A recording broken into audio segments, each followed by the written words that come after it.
These really phony polls, I have to call them phony polls, fake polls, were designed to keep our voters at home, create the illusion of momentum.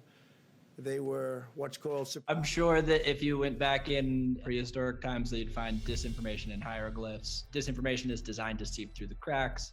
Twitter and Facebook implemented new strategies to try and combat misinformation this election.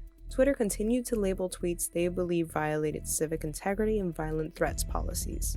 This included misleading information on how to vote, who is eligible, what the rules are, and when you can vote. Twitter also labeled deceiving tweets on election results and those attempting voter suppression, like claiming polls were closed when they weren't. What was new for the platform was what experts call building friction into how you tweet. Instead of encouraging retweeting of tweets, they're encouraging quoting of tweets so that people are more likely to add their own spin and to read through it, or even a friction of saying, have you read this article before you repost the article? Facebook, on the other hand, did not build in that friction to commenting or sharing posts, though it did start using misleading labels this election.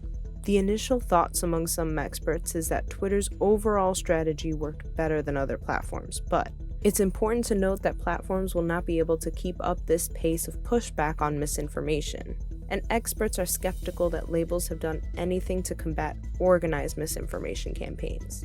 These are repeated things over time. It's part of a campaign.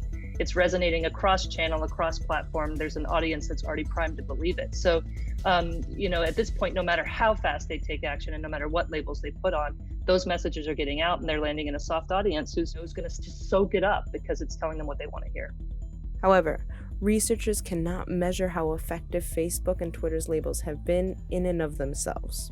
We're not really able to completely disentangle the labels from what other actions they might be taking to dampen the content, because in many cases we don't know what that is. Misinformation researchers hope Facebook and Twitter will provide more data for an election and disinformation postmortem. Disinformation will never be eradicated. We need to think of this as social media version 1, because these platforms, yes, they've been adapting their design, but really we need to start thinking of completely new spaces for us to meet on the internet to discuss politics.